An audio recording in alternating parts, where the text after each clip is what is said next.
Hi, this is Steve Butler from Los Angeles Cryptologic Investigator. And today I want to ask you a question. How would you guys like to know exactly what the Zodiac Sierra postcard really means? I can give you that answer today if you stay with me. Now, it has a little bit of a background to it, but I want to give you the truth before I give you the lore. All right, I'm going to give you the meat before I give you the lore. Zodiac was a group of people, right? It included a female who was somewhat the de facto leader. Her name was Ellen. And they were involved in trying to stop the Vietnam War through an asymmetric warfare campaign against our own government. I don't like the fact that they killed people, right? But I do understand what they were trying to do, and it was a different time. So this is not about that. This is a lesson in forensic coding. How to look at a piece of evidence, right? In a case where they're using a technique that hides information in plain sight, right? So, oh man, I want that one.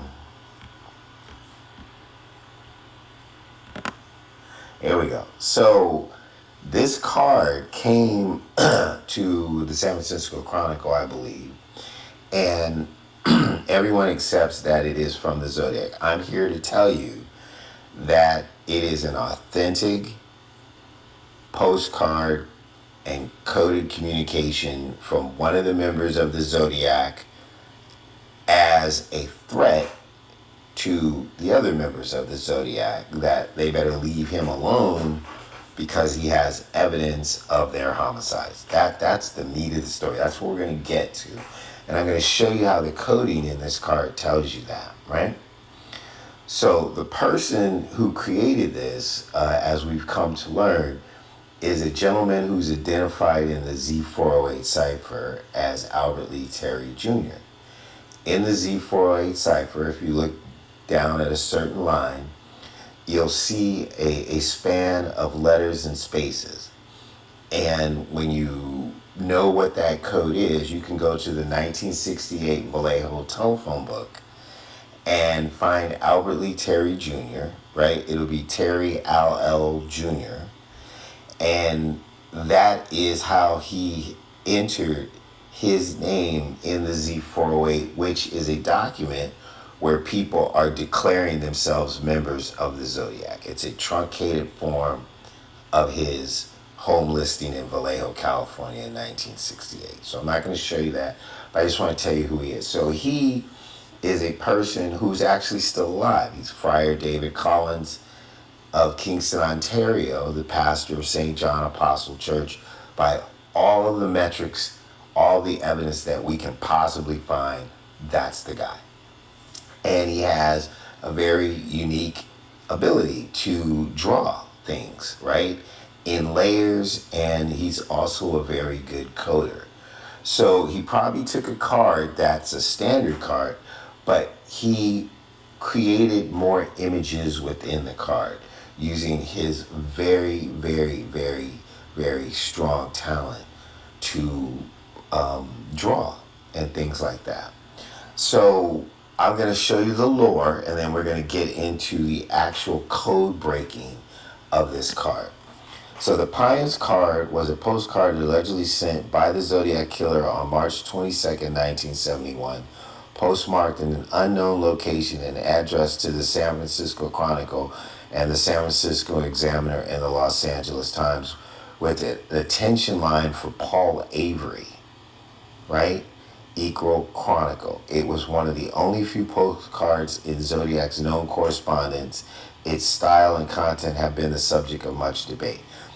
When they say that it was an unknown postmark, that's because the postmark on the card wasn't real, right? It was a drawing that Albert does. So that means that that card was physically delivered either by him or somebody he had go to the Chronicle and drop it off.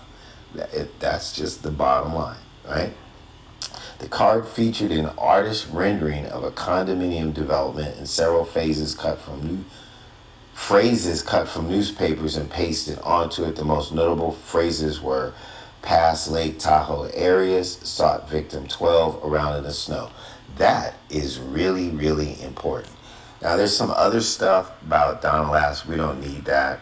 We're going to get into the actual decoding of that card. And what you're going to find is that Albert Lee Terry Jr.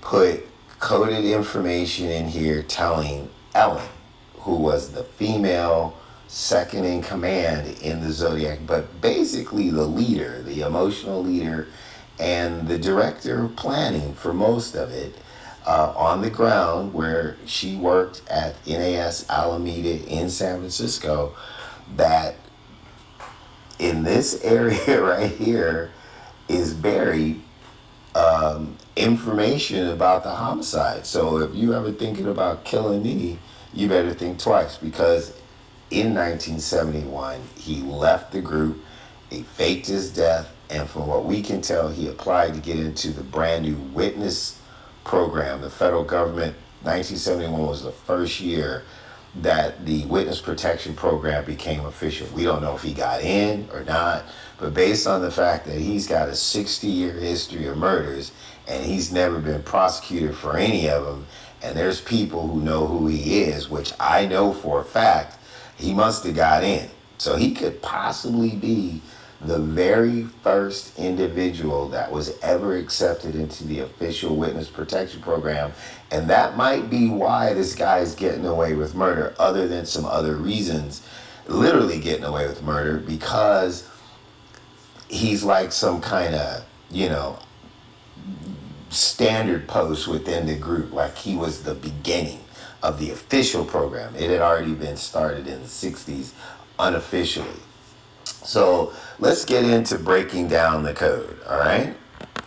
So I have it here on my desktop, and we're going to bring it up. And what I'm going to show you is right here in the corner, first off, is he drew the members of the Zodiac. So you're not going to find that on any regular postcard, all right?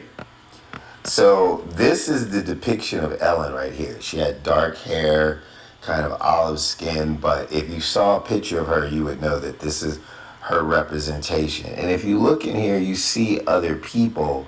These are members of the Zodiac group. So he's saying that this card is going out to all of you, but especially her, because he thinks that she is the most dangerous animal in the group.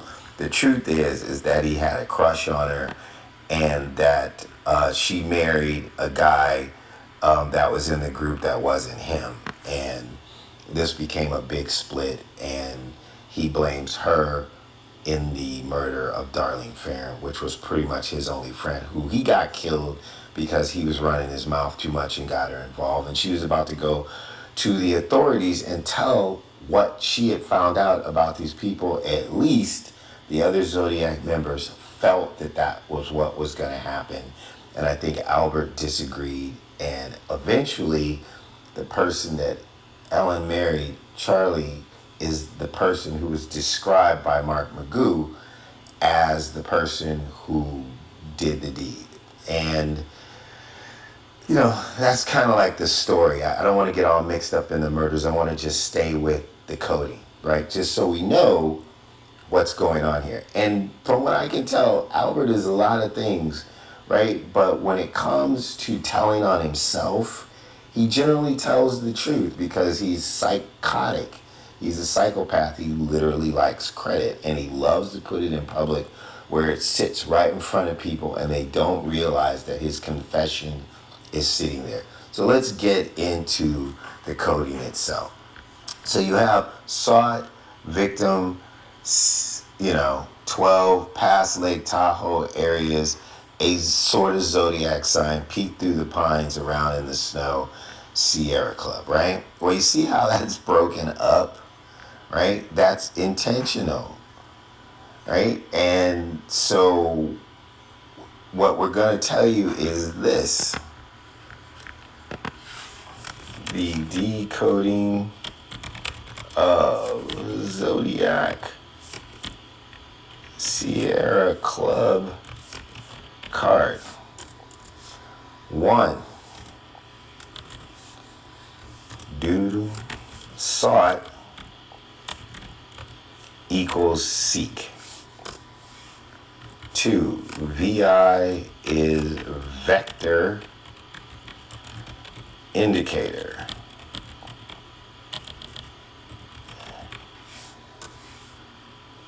3 is CT, and then you combine that with IM, that equals I don't know how to spell it. Centimeters. Maybe I spelled it right. Centimeters, right? And then 4 is 12, right? And let me move this over. So we're looking for 12 centimeters on this card, and it's going to tell us how to do that. So to take 12 centimeters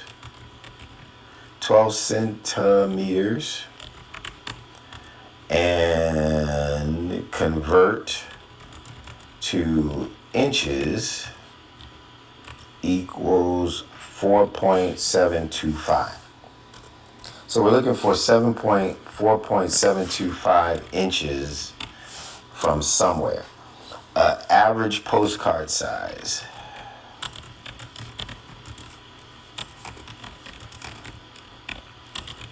Size equals 4.25 by 5.5 or 4 by 6. All right. If you take 5.5 minus 4.725, that equals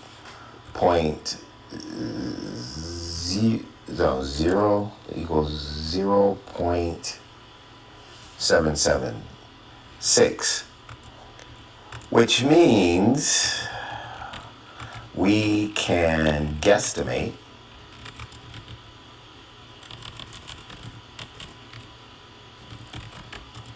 that we are looking to find an area that is about 3/4 of the width of the card, or 30% less from one side or the other. That's very important, all right? So now that we understand that, we're saying seek vector indicator in centimeters, 12 centimeters, right? And then it says pass areas, right? So I hope I do this correctly.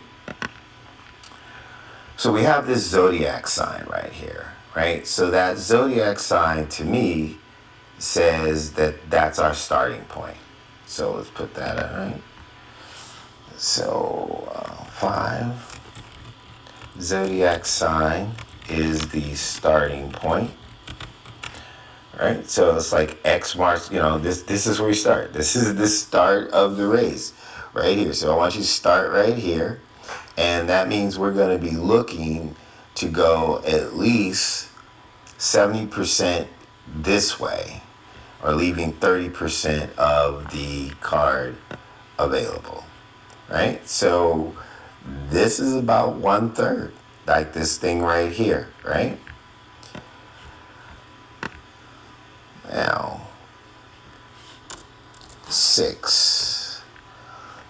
If you look right here, you have, I have to check my notes while I do this just to make sure that I got it correctly. All right. It says past Lake Tahoe areas. So I know all this is code. Generally, they code is a word in reverse. He has quotes right here because I think he's saying don't reverse that. So I'm just going to do it the way that I remember doing it. So AREAS, areas, and reverse is SAERA.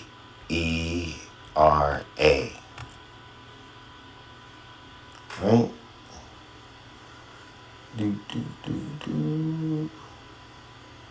Right. Okay. And so that equals a phonetic.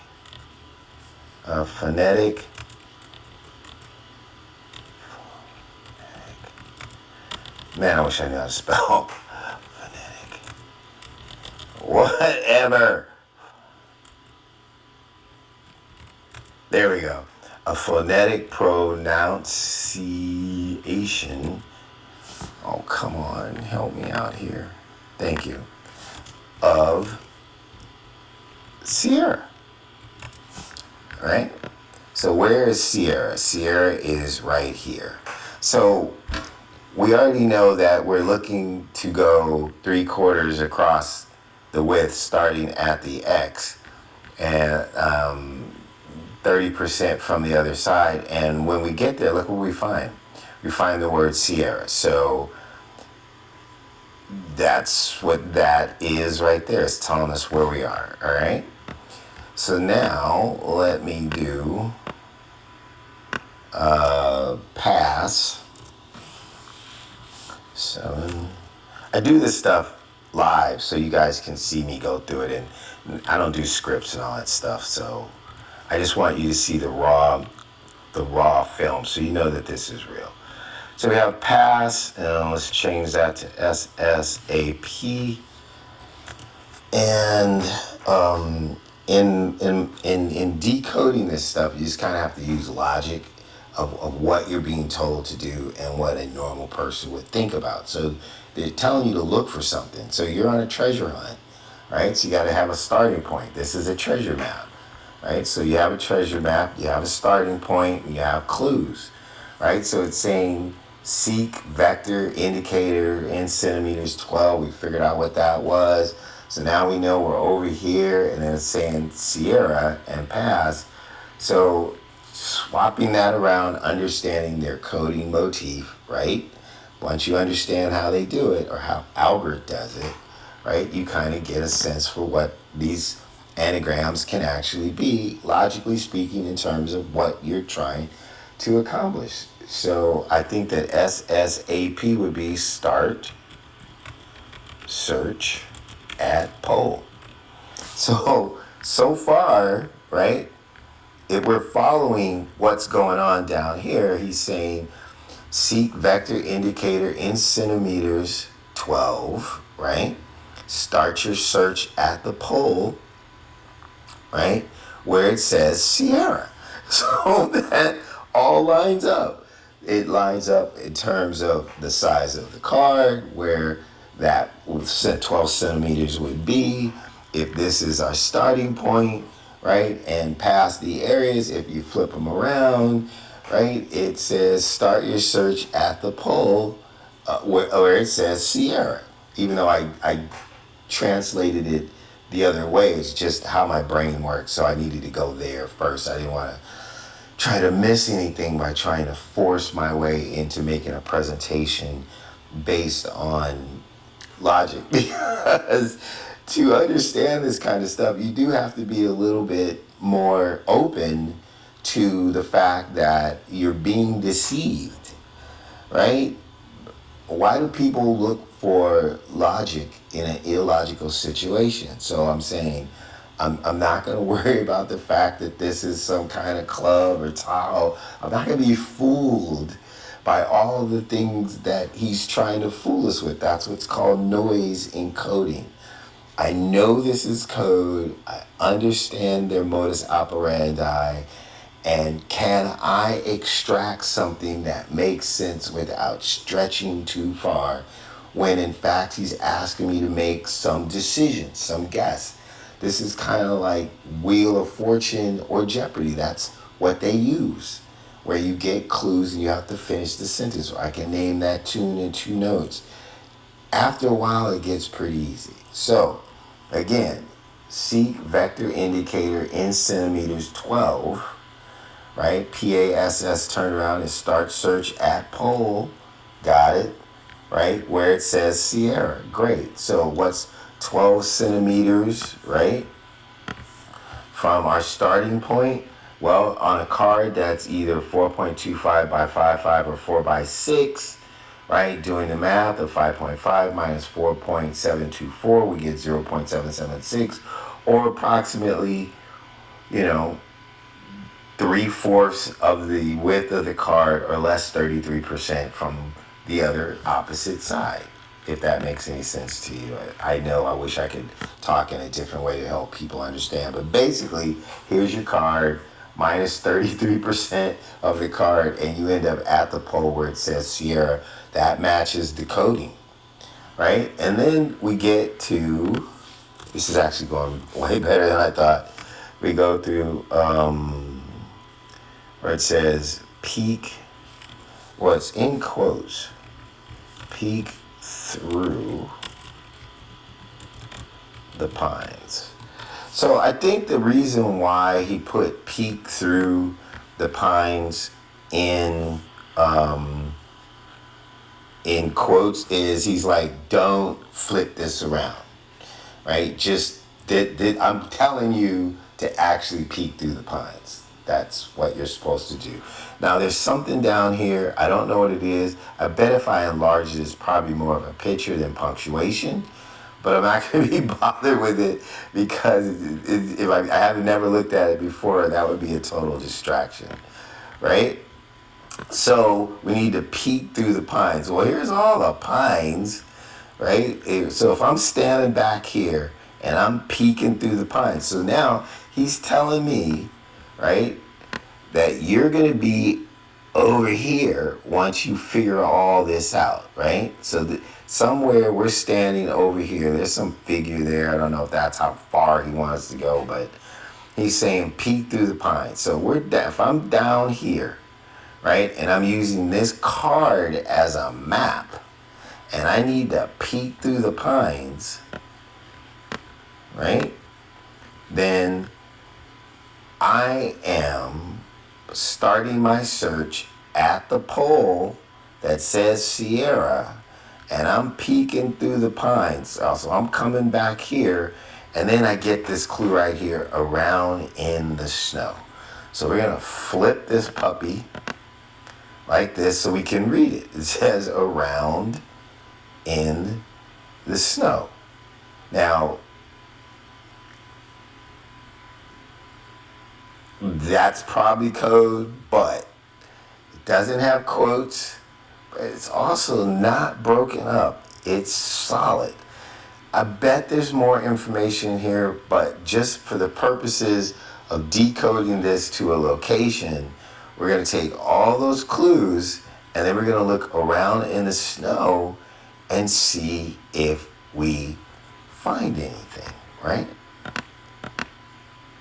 So I'm standing down here, I'm peeking through the pines, right? I've got my vector indicator in centimeters that tells me that this card is a map. I'm less 30% from this side if I'm using my starting point as of the map from the zodiac sign in the bottom right corner, right? And then it's telling me that the Sierra, right, in a phonetic clue, which is attached to the pole, that this is where I should be looking. And then it says around in the snow. What do you see around in the snow by that pole? You see an iron cross right here. That's what you're looking for. What I can tell you is that in what we call reverse negative or negative negative, it's a negative view of this card as a print. So most of the time you get a negative, you don't get the negative as the print. You print the negative. When we used to use overhead projectors, it takes light to dark back to dark to light, and you get the image. And the negative is the reverse. So when you can have this in negative as a print, this part of the iron cross can be overlaid on a map of Vallejo. And up here in the corner near where this pole is a picture of an older man and a woman, which we think, I believe, is Albert Lee Terry Jr.'s parents. And when you lay that iron cross on a map of Vallejo, on a Google map of Vallejo, it literally takes you directly to his house, right? So why would he put together a card, right, and put all the Zodiac members' pictures in the corner, right? Deliver it to the San Francisco Chronicle, not mail it, right? Put on the front that, to Paul Avery, misspell Avery, the last name, and add an L, which leaves his initials, Albert Lee Terry Jr., right? Albert Lee. So he's saying he's Albert Lee. He's not Paul Avery. He's Albert Lee, right? The Lee that they were looking for, most likely in the Darlene Ferrin case, where his sister said she had a friend named Lee that they never interviewed and never found, that brought her gifts from Tijuana. We have information that he worked at Imperial Beach down in the San Diego area, which is right on the border of Tijuana, and there was a enlisted man's trading post. It would be easy for him to just grab a couple of gifts, come back to Vallejo, and give her something and say he was from Tijuana. So, all that being said, why would he do this? We already told you why he was doing this. He's extorting these people and warning them that they better not come after him, because he is now going in the witness protection program. He's never going to testify, right? They just wanted him to shut up because all this is covered up. All this is classified.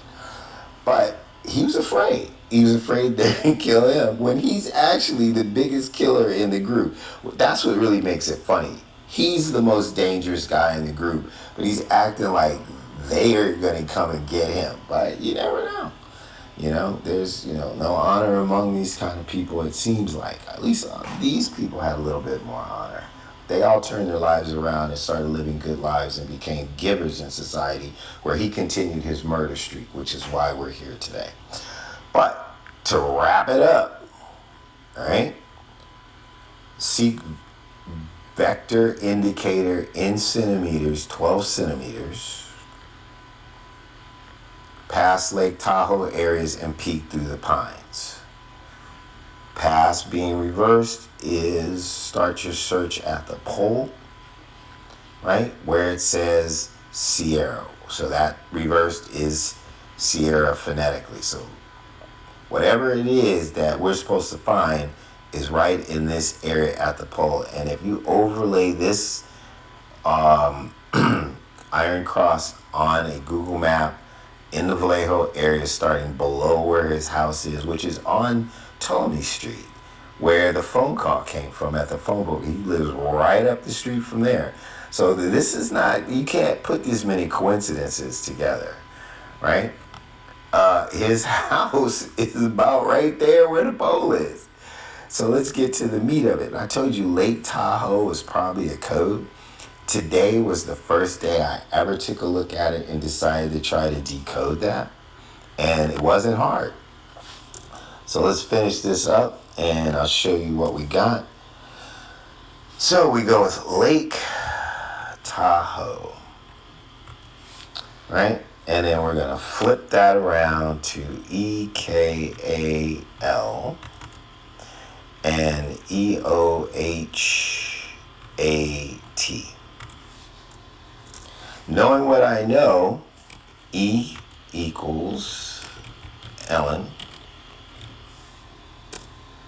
and K equals NAS Alameda Zodiac, because that was their home base, their main home base, and the K is what the runway looks like at NAS Alameda in San Francisco.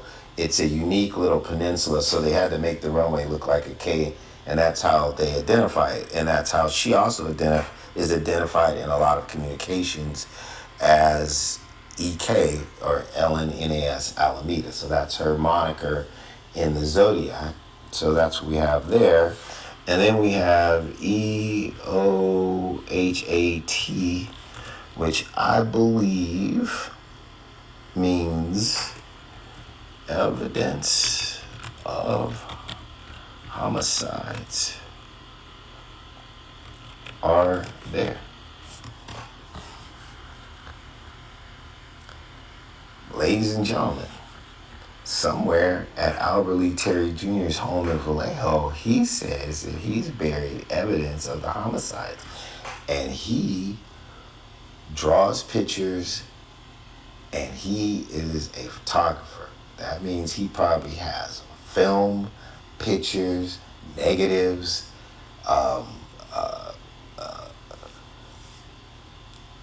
all kinds of stuff, if this is true. And then we have found another image in here, which I don't know, remember where it was right now, but I think it was in here, right? In that reverse negative thing that I'm talking about. I'll have to double check later.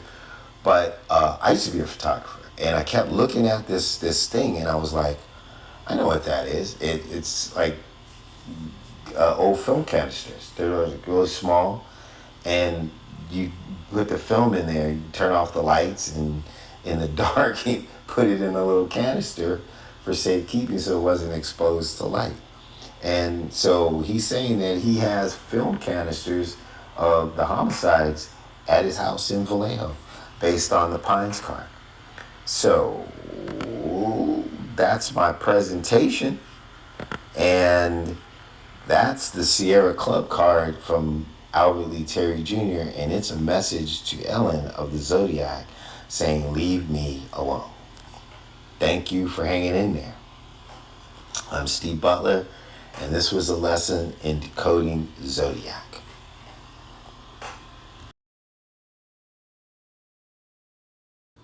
I had forgotten one part, and it is like the really most important part, and I am so sorry, but God works in mysterious ways. So this is the end of the video, and I'll show you this one part where we were at. We had been going through all of this stuff, and I was decoding this bottom part, right? And we were over here, and we went from Lake Tahoe, right, as a code, and we spun them around, and we had EKAL. So I showed you that E was Ellen and K was NAS Alameda, right? And then I told you the story about why this is being done, that there's evidence of the homicides there by Albert Lee Terry Jr. The part I forgot to do was, out of EK, you have AL equals Albert Lee Terry Jr. So he's telling Ellen that there's evidence of the homicides there. To Ellen, NAS Alameda Zodiac, from Albert Lee Terry Jr. That's the end of my presentation. Thank you.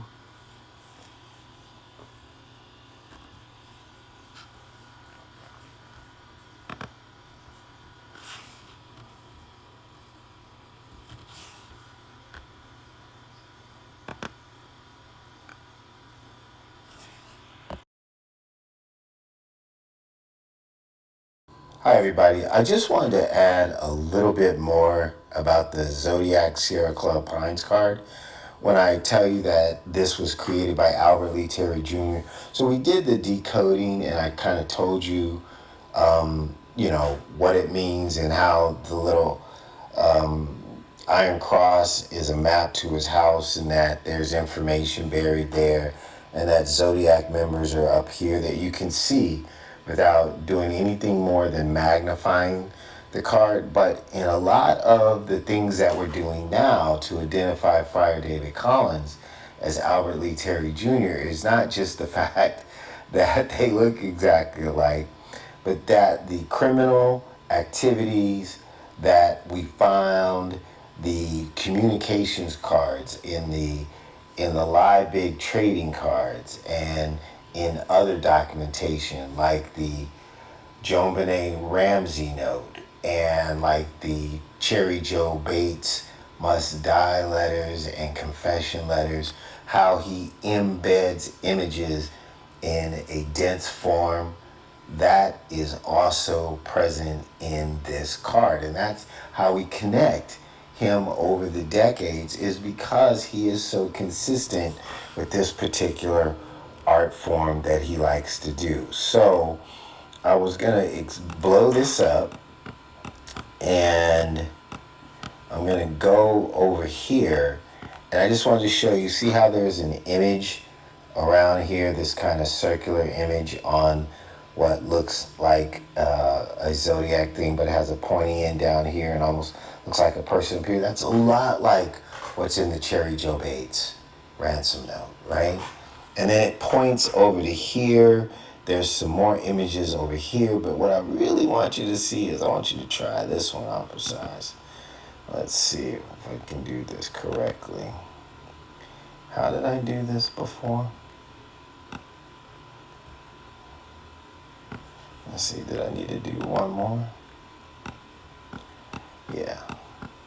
So I'm gonna pull this back over to where we were over here, and then I'm gonna blow it up. And I want you to look in here.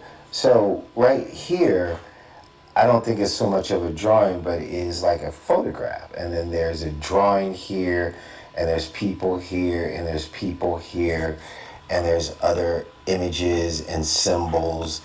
As you look in here, there is definitely a face here, right? Other images. This image right here is one of the images that is in the Liebig trading card, right? That we were showing you, that depicted the St. Thomas More Catholic Church Newman Center, 18 minutes away from Nancy Guthrie's house, where we're telling you that she might be buried. He used this same square head as part of the building structure. When you zoom in to those Liebig trading cards, he has been consistent for over 6 decades. This is a digital moniker. This is an analog print. This is his signature. This is other people have signatures, and people have been convicted on their signatures because they faked a suicide note, and they could tell that it was this person's signature and not the dead person. This stuff is way more detailed and unique than a signature. Okay? This is that guy. This is the same type of criminal calligraphy that he is embedding in all these communications that we are telling you that he is the author of, that he is the person creating these. There is really no one else I've seen anywhere that can do it the way he does it. Look how many densely packed images he puts into his work. The Zodiac Pines card is a virtual Zodiac communications code book to show you all the different ways that Albert Lee Terry Jr.'s personal coding is and how the Zodiac coding is. You cannot, no one would ever try to make this up. This is the guy, right? This is the guy. These are his images. This is his design. This is his way of communicating. You have 6 decades of this type of criminal calligraphy and steganography, whatever that means, of hiding information in plain sight to tie him to the most famous cold cases in American history. You will see these kinds of figures all in the Joan Benet Ramsey ransom note. There's not any way that Patsy Ramsey or anybody else in that house created that communication. Look at this face, look at this face, look at this face, look at this face. This is what Albert Lee Terry Jr. does.